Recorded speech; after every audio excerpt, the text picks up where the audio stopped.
For like the smaller things, such as the alien plants, we would reference a lot of small lichen, small succulents that actually exist on Earth, exotic flowers, and just really play up the scale of those. Jim was really adamant about wanting Pandora to be possible. So his vision was to really have as much real and good science in it as it could be. On Pandora, or anywhere, the environmental factors that would have the most influence on plants would be the light, the solar radiation, which is needed for photosynthesis. So on Pandora, there's a very strong magnetic field and very weak gravity, so plants were able to grow much larger. So gigantism, the large trees, the large plants. That is one big damn tree. By starting out with the designs and the daytime stuff, it was after that that we got into the bioluminescence. The idea that there is fairly low light could conceivably cause plants to evolve bioluminescence. We wanted it to have this kind of dreamlike quality, but the eye needed to be educated through the experience of the film. First, we're going to fly down through clouds, then we're going to go to this human base.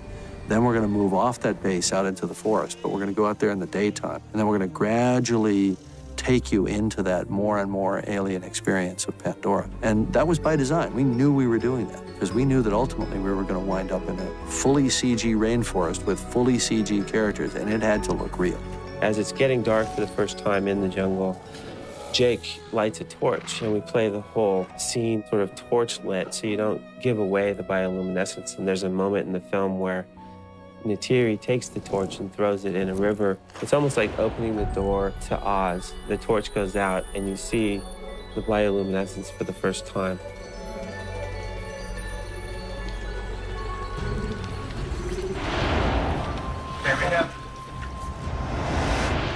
One of the first things we did when we had the system up and running is we shot what we called a prototype. Maybe we were crazy, but we never doubted that it would work. So we cast 2 actors who were not going to be the final actors, and we shot a short scene. Okay, I'm sorry.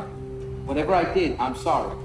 And then ILM finished it for us through to a so-called photoreal level. You only come and make problems. Only. Okay, fine. Fine. You love your little forest friends. So why not just let them kill my ass? What's the thinking? Why save? Yes. Why save?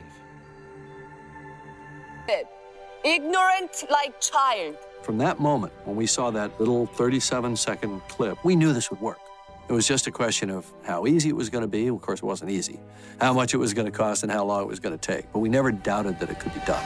Weta Digital started with us doing the R&D on the project and was very eager to do the film. John came to New Zealand to talk to us and brought a copy of Jim's original treatment for Avatar. I read it and I just devoured it. It was fantastic. And so we just started talking about it and just talking about the ideas that were in the story, the characters, the jungle, the floating mountains, the plants, just the whole world. It just seemed too fantastic to not put it on screen. They'd just come off of Lord of the Rings, they were finishing up King Kong, and they had 2 firm offers to take very big shows. And they went to the board of directors at Weta, and they made a decision to pass on those money-paying shows and wait for Avatar in the hope that we would get green lit. Are we going to have somebody from your team with us next week while we're doing these scenes? Yeah, I'll be there next week. Joe's going to be there, and Can't complain about that. We worked with 2 different sides of Weta. We worked with Weta Digital, led by Joe Letteri, that was going to do the visual effects on the movie. And we began working with Richard Taylor and his incredible team of artists at Weta Workshop.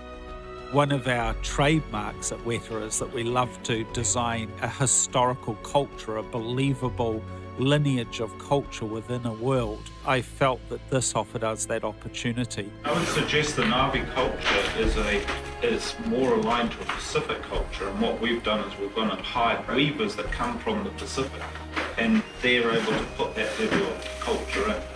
Regardless of the fact it was set in the future, the people of this world needed to feel that they had lived in the past, they'd been on a journey to this place, and I found that really exciting. We had a discussion, what kind of culture are they? Well, they're Neolithic culture. They can't use metals because they're in these very powerful magnetic fields. So they have to make everything out of bone and crystal and leather and so on. Also woven into it, Jim definitely saw a further layer of adornment that would be suggestive of a culture that existed beyond the moment in the movie. What Jim wanted to portray in the Na'vi people is actually a tribal look that was unique, soft, and beautiful, organic, reflecting the kind of philosophy that the Na'vi people live, which is very utopic and happy. How's that? I can still breathe. Still breathe? Yeah. We'll have to be careful if you start to turn blue. I think one of the biggest disservices on this movie, sort of during the award season, if you will, was that the costume design was not recognized. There were actually 2 costume designers. But when Deb Scott came in, she actually fabricated every single article of clothing that every single virtual character in the movie wore. It's a little bit of a learning experience for everyone to really try to figure out what the place of the costume designer might be. I didn't understand anything to do with computers really, or how that process was when I started. So I was completely playing catch up. I was stitching and sewing with a lot of amazing craftspeople who had been working on the project. They were approaching it just like the Na'vi would. Like, how would you weave a chest plate? So it was really like a giant jigsaw puzzle, taking some pieces that other people had already built, adding on to new pieces that I had craftspeople who had already been working on the project build for me, and sort of taking on and trying to finish off each character, which ended up being quite a few pieces. The other challenge, of course, is that it can't look like anything you'd ever find on Earth. And that's fantastic. That's just such a cool challenge. To start from scratch. What does a knife look like, you know? How do you wear it? All of this stuff informs everything else. And it's impossible for a CG artist to imagine how to simulate this stuff if there's no real-world reference first. Moat's ceremonial gown, what we called her mantle, we had to make that. And it was actually made in a number of different fabrics until we got exactly the right weight that would move the way we wanted it to move. The same thing with Sute's battle fringe. Deb Scott made up all kinds of different fringe of different weights and different lengths and so on, and we tested it. Basically, we did wind tunnel testing and saw what it looked like and imaged it. And then we said, all right, that's the weight, that's the right fringe, that's exactly the right color and length. Now, Weta, you guys have to figure out how to do a simulation and incorporate it into the animation. All right, here we go.